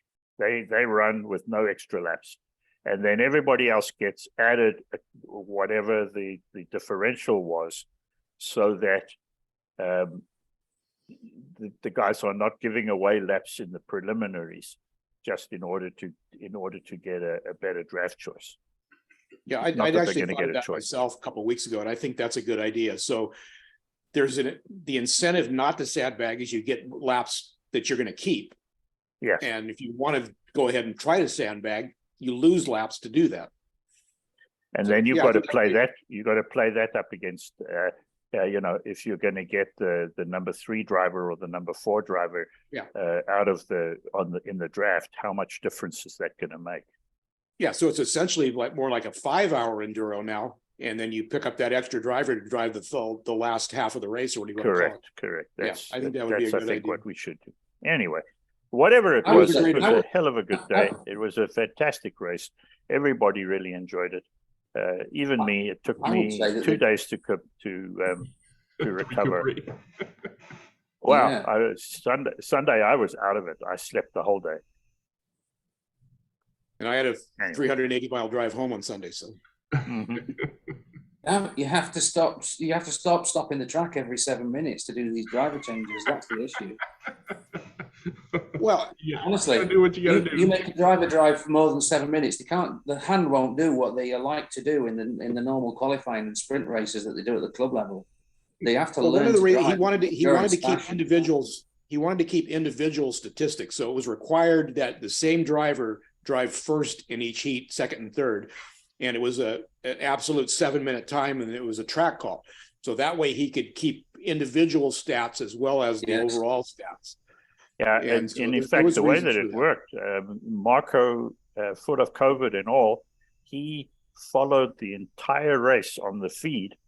And every time we stopped at 7 minutes, he would take down all of the information and feed it into a spreadsheet. And as we finished the race, we had individual lap totals for every driver that had driven all day. And so he actually did a really great job on that. So, he wasn't just recuperating, he was actually working at home. And that sending me helped too through all when these we had things. the issue with the blue lane not counting. Dennis, I think you called Marco and he was able to look back on the tape and see how many laps that team actually lost. Yeah. We actually had a VAR that was that helped us out there. Did you do one of these? Told us how many laps we had been lost, and so we knew exactly what was going on, and that was good. And I'd not thought about it before, but when that problem started coming up, I realized, hey guys, we've got a video of all of this, right? It's all there, it's all recorded, and so for good or bad, everybody can go back and see whether there were any mistakes made. Yeah. So again, great event. Thank you, Dennis, for doing everything you did. And hopefully we'll see some other teams from various parts of the country come out next year, because I know they'll do it next year. So. Yeah, I hope so. Sounds like a great time, and good luck following that one, Big Den. Actually, I was just going to offer some comments on that. Jim explained very early on what to me looked to be a pretty average marshalling performance all round, and I couldn't understand it because usually they're pretty slick there, and of course those long guides obviously had an effect on the being able to get the cars back in the track. I also like to follow up what Jim said about the guys that were drafted into the 6 top teams. I think they did a great job, and it must be a bit daunting at times to be tripled up with Jocham and Baines, to come in and the chapter bred with him, settled in very nicely. When Dennis first had his turn, I thought it was someone else because where he was located laying down was in what I call Silver's Corner, where is it Robert Silver usually sits over there, and he was taking a break after his marshalling stint and having a spell. I thought maybe he's collapsed, but it proved to be Dennis. No, it was me. Sorry. Yeah. Which when Bob walked by, I thought, well, it's not him. Yeah. No, that's all. I see Vlad's on there, so he's probably got a lot more interesting things to say than me. So I'll let him jump on. All right, go ahead, Vlad. What would you like to talk about? Hey guys, I saw the last worldwide chat, and there was a few questions regarding the Glickenhaus body and everything, about its weight and all those sort of things. I'll just, if I may, I'm just going to share a screen, and I'll just tell you guys about it a little bit. Can you see the screen? Yep. Yes. Okay. See this model? That chassis. Yep. Yeah, that one. So initially, when we started putting all this together, that was all part of the back of the car, all that sort of stuff. It was all, It was all part of the back area there. And the problem was I usually do my bodies in 0.06 millimeters thick. I think at the time Stefano was having a bit of trouble even when the printing was getting done. It wasn't as nice and solid. A lot of holes, a lot of pinholes. So he requested the body to be done in 0.8 thickness. So that's what we sort of stuck with that. So I would generally go thinner. I would just go to 0.6 mil thickness. So you'd probably reduce, at least by 25%, you'd probably reduce the weight of it, you know, of the body shell, if that's what you were sort of considering. Well, Henry was also talking about, Henry's print was a filament print. Yes. Obviously, there's some limitations in wall thickness, you know, with a filament printer. I don't know. Has anybody done a resin print? What the weight is of the resin print, or? I'd sort of think a resin print would be much heavier because it's a lot. I can get you a weight if you want it. What do you want? Just of like a the body, the weight of the Glickenhaus. Just the body. Yeah. Sure. Yeah, Brian last week stuffed both of them through his slicer program, I think, and it calculated how much material should be used, and he actually came up with a number not for this body shell, but for a given body shell that said that the filament and the resin should be about the same in his experience. He was using two different slicing programs. Actually, the resin came up 0.7 of a gram lighter than the filament. I forget what body it was, but I sliced the same body in Cura, which I used for my filament, and Chitu box, which I used for my resin printing. Same model. One came up at 14 grams and one came up at 14.7. So the resin was actually lighter. So hopefully Vlad, that's given time for. I guess the real question is, okay, so Brian, when you were doing your comparisons, it wasn't the Glickenhaus. No, it was one of my car bodies. Okay. And I just picked it, you know, and I sliced them both with no supports or anything, you know, so it was just the body. Yeah. And there was 0.7 of a gram. No, I think one came up at 14.3 and one came up at 14.7, something like that. But the resin was the lighter of the two. Okay. Curiously. Based on the slicer, though. I was going to say that based on the slicer. So, you know, I don't know what formula they're using to calculate that, you know. It's pretty much based on, it's going to be the weight, the weight of the filament based on how much length of filament is extruded. So that's definitely a kind of a fudgy calculation. Jeremy, what did you discover? So this is Vlad's Datsun BRE. This is 15 grams, and this is the Reineke resins. I can't remember what his name was that used to make them. His is 34 grams, so it's about half. And just feeling the walls on Vlad, it is much thinner. I mean, this is maybe a less than a dime thickness, where this one's probably about a nickel. I'd say a penny. It's well, I guess you guys from the other side of the pond don't know, but I mean it's like twice as thick, I would say. Yeah, so Jeremy, the one you've got are all 0.6 mil thicknesses. So that's what I was saying about the Glick. You should be able to get that down to, well, I could redo it and make it 0.6 millimeters thick, which should take off a good chunk of weight. Did he say why he wanted it thicker? Henry's filament print on the Glickenhaus was 24 grams. So if you took 25% off of that, what do you get? 18-ish. Yeah. See, that would be around the right weight. It is a big car. It's 5 meters long, the car, in reality. It's a big one. Yeah, that was the other thing. He was astounded by how long and large it seemed to be. Not wide.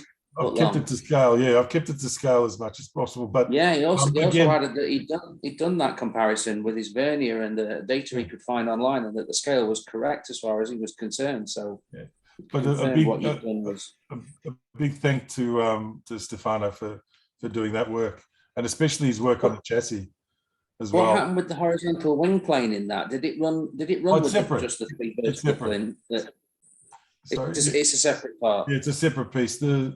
Hang on, I'll bring that back. This is the other one, the Renault. Peugeot. Oh, Peugeot, sorry. So that one's ready to go. But yeah, on the other one, the side mirrors and the rear wing are separate pieces. So this one's ready to go. I'll put this one out pretty soon.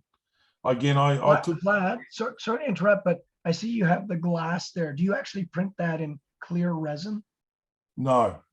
What I do is that creates a buck, or people create a buck out of that. I'll turn those sideways and do that. Same with the front headlights. Because if you do print those out, you can also cast them in clear resin. Exactly. But I've been seeing and hearing that there's clear resin for printable coming out. Well, that's why I'm asking. Yeah, because you can print it. I mean, I've had my resin printer for maybe a year and a couple of months, and I haven't even used it. But probably the clear resin I've used is always cloudy, though. Yeah, there's been clear resin. I haven't seen a 100% clear. Yeah. Otherwise, could you create a mold? Does resin stick to resin really easily? Oh yeah. Oh yeah. Oh, does resin stick to everything? Well, if you're gluing Except it, you use IPA. super glue anyway. Yeah.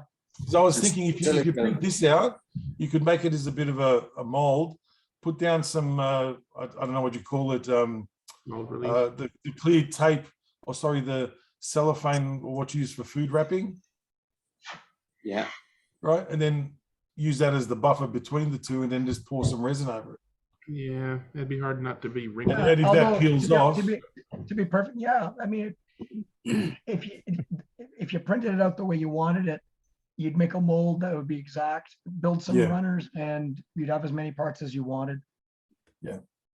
I'm not that into most of the guys he's dealing with use the buck and then are doing some vacuum forming. That's how they're doing the windows and the headlight glass.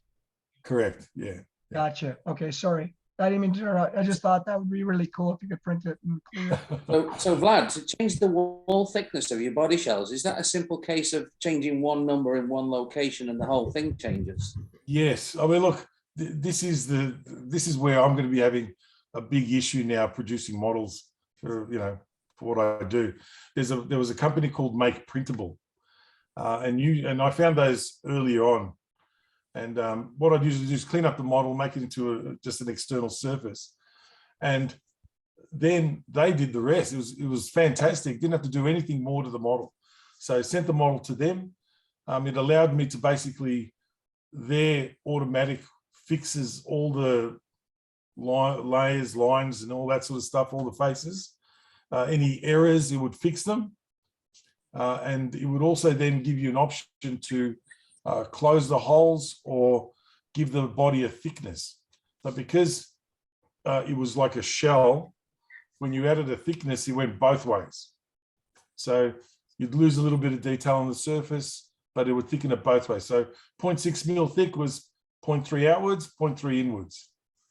Yeah. And that's how, when I did my models from scratch, that's how I did those to compensate for that, especially with the brake lines or the panel lines. All right, so the panel lines on those are quite wide. They're probably like 3 mil wide, but when you print it this way, everything gets closed up a bit. The problem is that this place has now decided to close down. So I have until the end of this month to try and fit in as many little projects as I can. Then it's go back and it's a longer process. You can still do it, but it's a longer process then to thicken the bodies. And also then the way I draw my cars, it'll be a different process as well, where you'd probably set the body shell into more components, break it down a bit more, give it a bit of thickness in the other software. Like for this, for example, I'll just, I'll bring something up.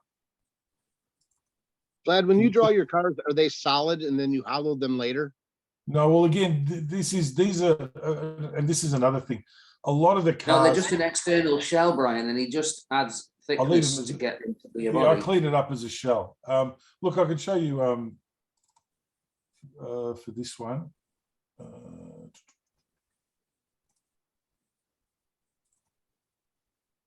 So what I'll do is I'll find a 3D file.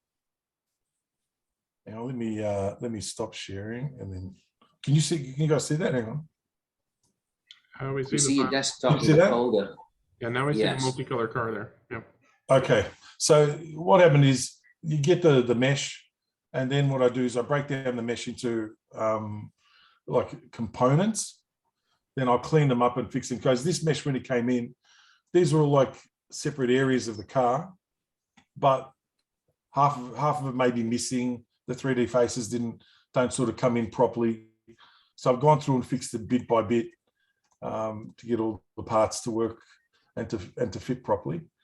I then grabbed Chappie Man's adjustable chassis and adjusted it for the wheelbase, because the wheelbase of the Glickenhaus is different.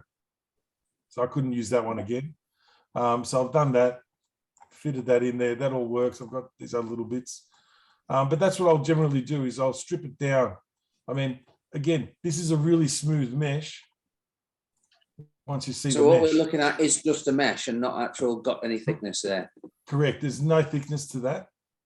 No thickness to Yeah. any of these pieces. So from that's where you would normally end, and then send it to make it printable to solve the thicknesses issues. Correct. And then I send it to make printable, and then that will then end up giving me, get back here. Yeah. That then gives me this thing. So see how it's a lot thicker? Yeah. Not that part, that was a thick part. But if you look at, these walls here.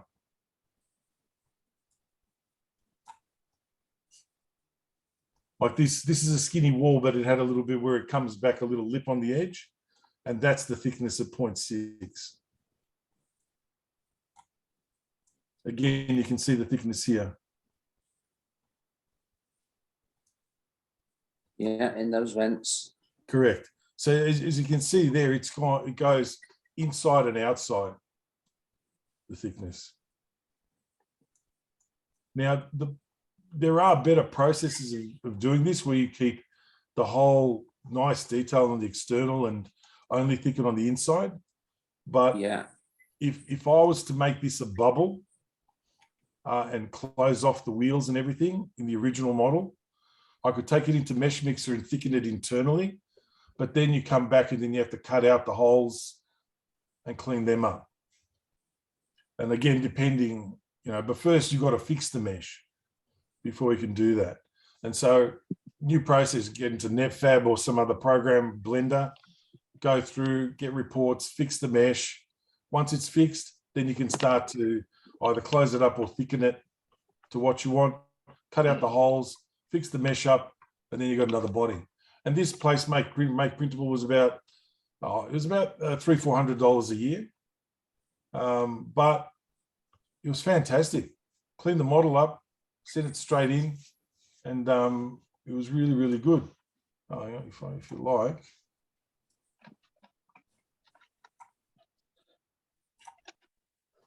I'll show you just quickly this Make Printable place. It's a real shame it's closing down.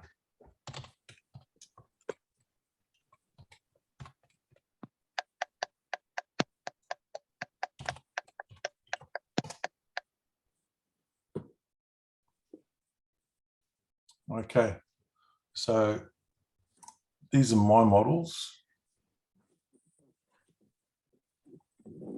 So these are all the models that I've sort of worked on. But once you load it up, I'll load this one up. Let's go to this one for repairs.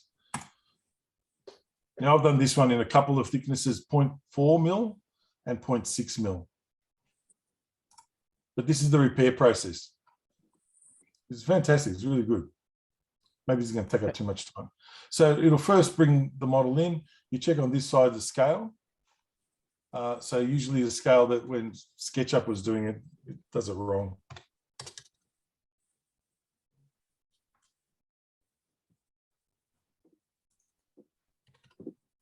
There you go.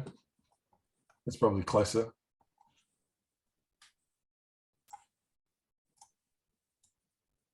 And over this side, you got high quality, mechanical, then you got wall thickness, as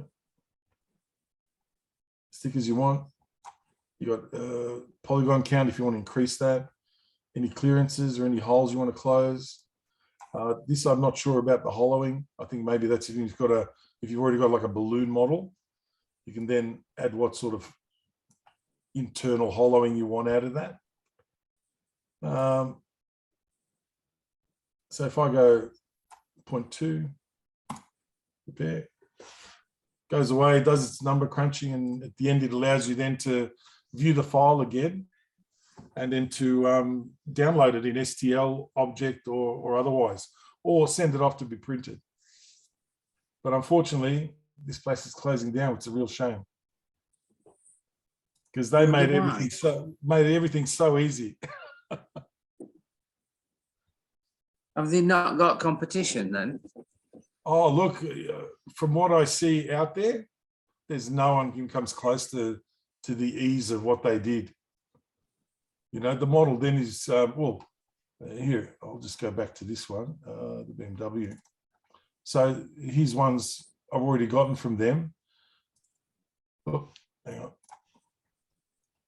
And I'll show you the two. Just minimize that. All right, so here's the 0.6 mil. See how it's pretty chunky? Mm-hmm. Yeah, just looking at that, it's very chunky.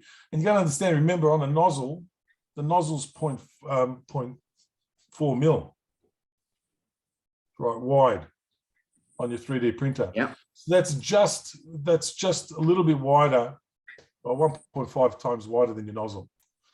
But if you got rid of that one, and then you went to a point, oh, hang on.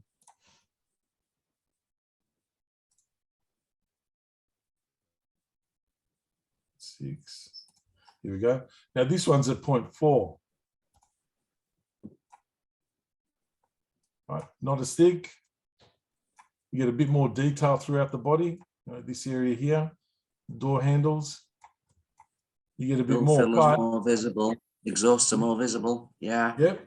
Yep. All those sort of bits are all much nicer, but again, you lose a little bit. But now that is the thickness of what your printer is going to print out of the nozzle. One layer. One wall. And the Glickenhaus that is twice as thick as that because it's 0.8. Correct. It's 0.8. So usually I do it at 0.6. But usually when you print these, I can give you one where there's no thickness added to 0.01 mil.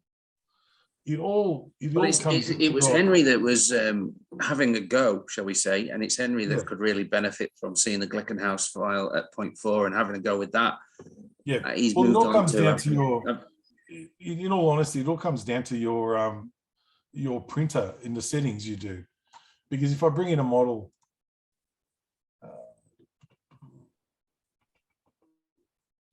Not Dropbox. I'm sure Henry's going to enjoy watching this part. He'll really be lapping this part up when he gets to watch tomorrow. Yeah. Well, here is the BMW. I'll grab the 0.4.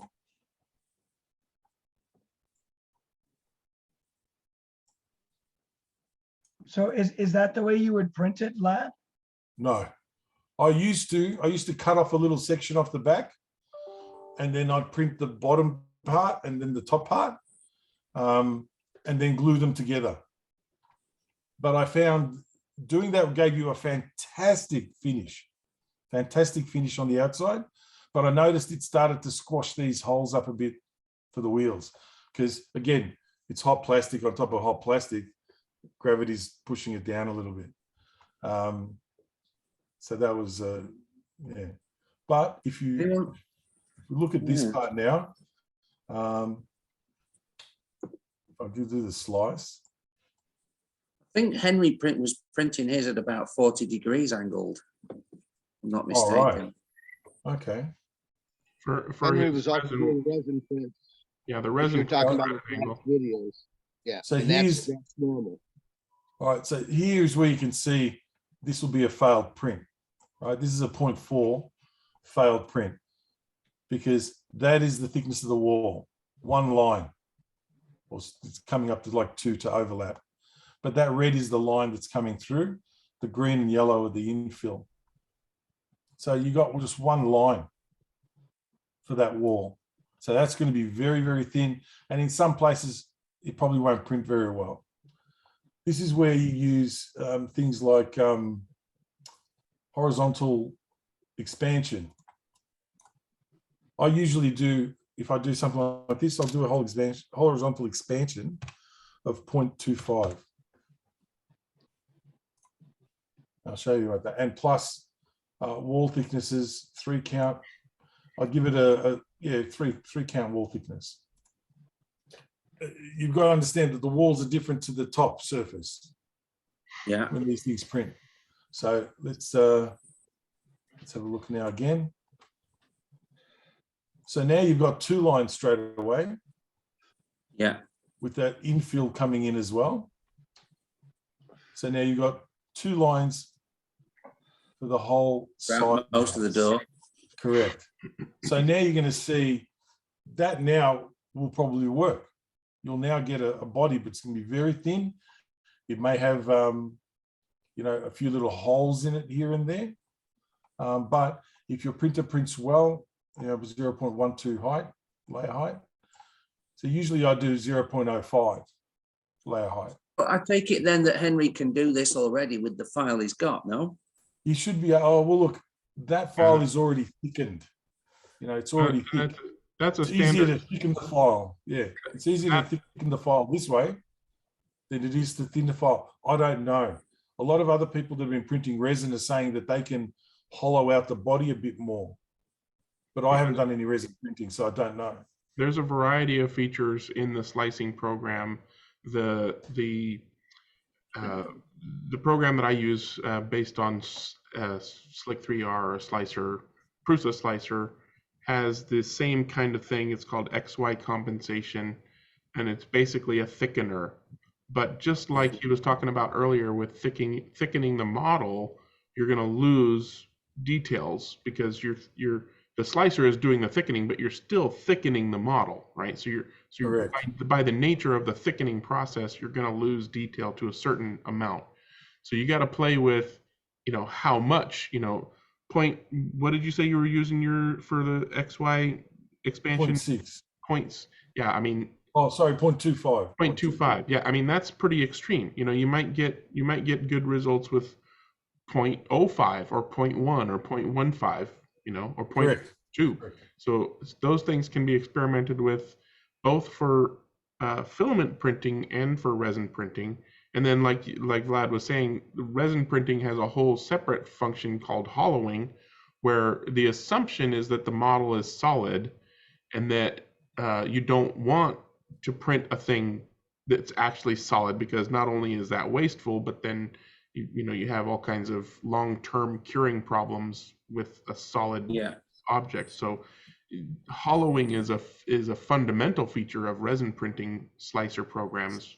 So you can say how thick you want the walls to be, but that only works if you have a solid model to begin with. If you've already got a thin-walled thing like these models are, hollowing isn't going to do any good for you. Correct.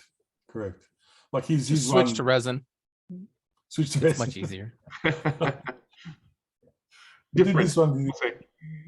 Released this one. Someone requested the M20, but again, at 0.6, it prints perfectly. No one who's printed this so far has had any issues printing 0.6.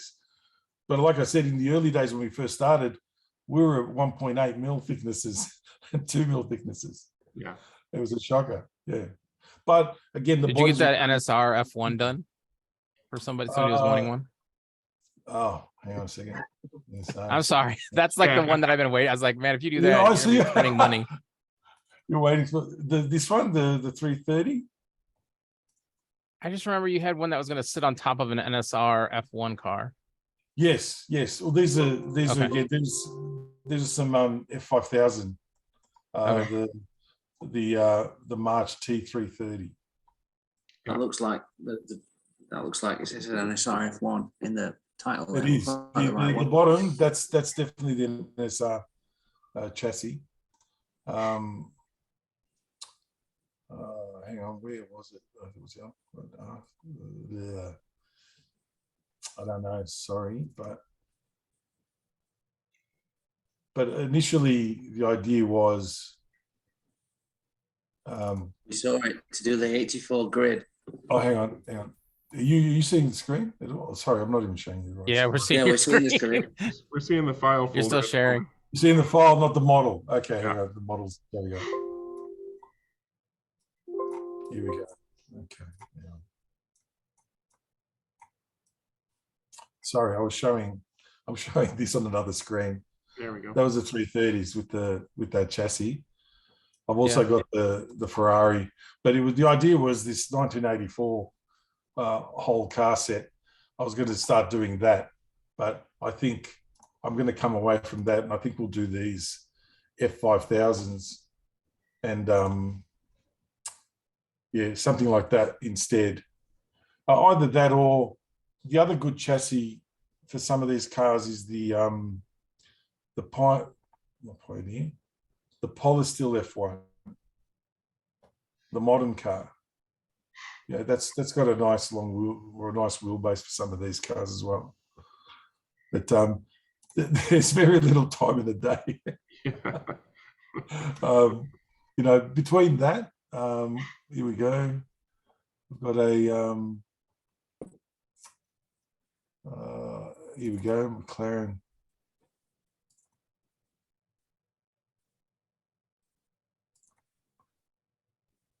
Working on the McLaren M6.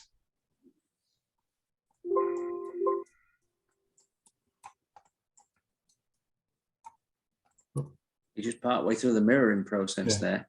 Correct.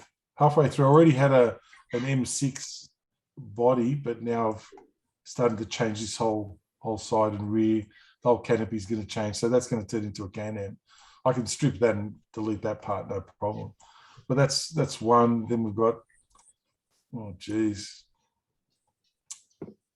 we've got this one. I think you may have already seen this one. The Maserati. You guys saw this one?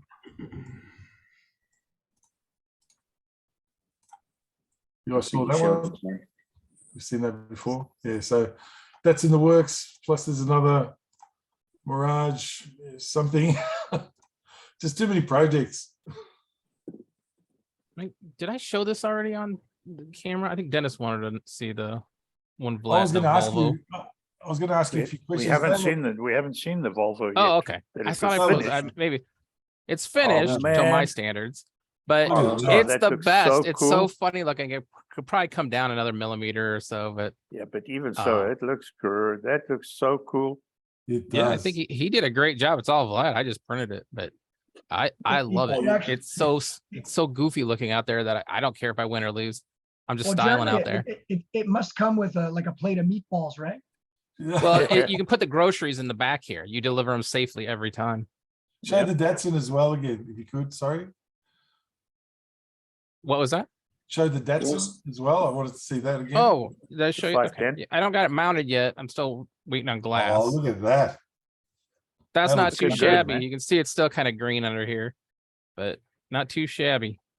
Can you grab the bonnet and boot and twist that? Oh yeah, this is the one that you can bend around. I mean, I got it painted now, so I don't want to knock a chip paint off, but it bends pretty easily. Yeah. How well did they fit the chassis though? How well did we get perfectly? I mean, I have to lower it because remember, like I said, I couldn't get the center of the hole. So if I'm off a little, it like shifts it just a little bit, so I had to recompensate. I got a little bit like on this back corner here. It's like I could probably shave that. I mean, it's really close, but I mean, it runs perfectly fine for me, and I'm giddy with it. Like I'm like a schoolgirl out there when I drive this thing. So nobody else will ever have one. Well, except Dennis wanted one, so I was going to print him one. It'll be great. I felt bad very much. I love one. I'll put it. Yeah, and I mean, like you can print these in like 4 or 5 hours. They're just everything about them is great. I love them. Oh, now you need to make some money on those, lad. You need to start selling those, funding your other hobbies. I didn't create the original file, so No, not necessary. We are getting there, aren't we? We're getting to a point where soon enough the home gamer is going to be capable of making a whatever body shape they like. People like yourself, Vlad, blazing the way for slot car races. Really, or Vlad, or Jeremy, print them out. We'll clean them up, make a mold. We'll make one every 20 minutes instead of every 4 hours. You and your old technology. Well, actually, hang on. Let me just throw something up. Definitely. We need an extra 2 C's on the title. We need Worldwide Slot Car Chat Car Company. Hang on a second. Again, I'm going to be talking to you, John, Mr. John Kidd. Yeah, I'm sorry. I lost my voice this week, but I can still kind of talk. Hand signals. Yeah, because I definitely want to. Oh, the Scarab, yeah.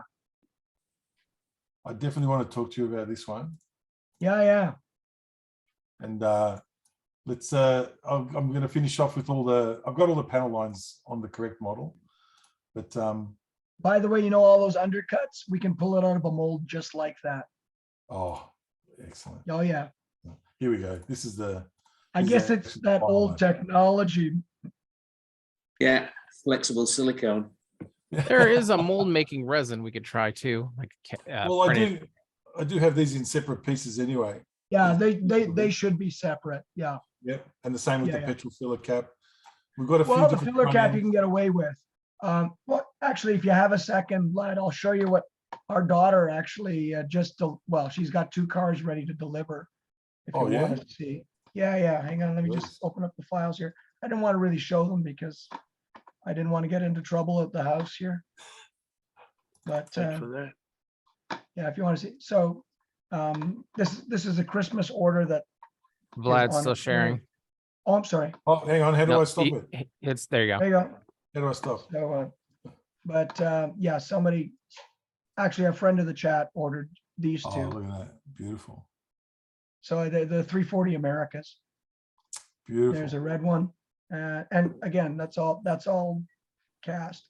Believe it or not, the interior is cast as one piece. Undercuts, the whole deal. Oh, is that your chassis too? Yeah, it's a brass chassis, front motor with drive shaft. Oh, wow. Yeah, so it's a full interior. Oh, beautiful. I can give you an interior if you want as well. Oh yeah, for sure. Whatever parts you want in the car, we'll make them. And again, don't worry about things like steering wheels. Like we have like a library of 32nd scale steering wheels. All right, I have a really good driver I can share. Yo, we've got drivers coming out the wazoo. Yeah, but that's okay. Thank you. What wire wheels did you use, John?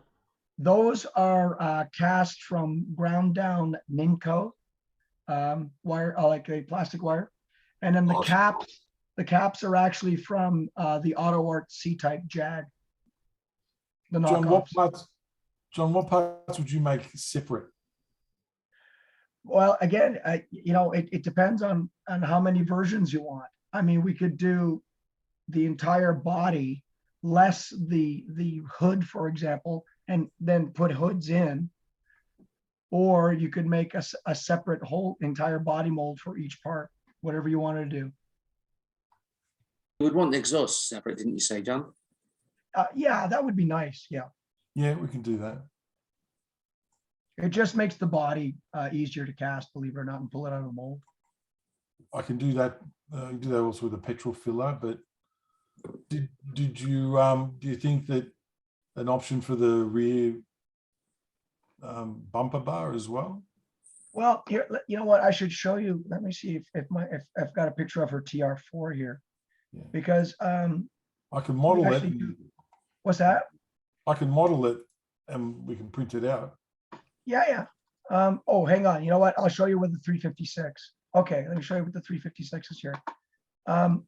We actually cast the door handle. Share, Vlad. Pardon? Oh, how do I stop sharing so he can share?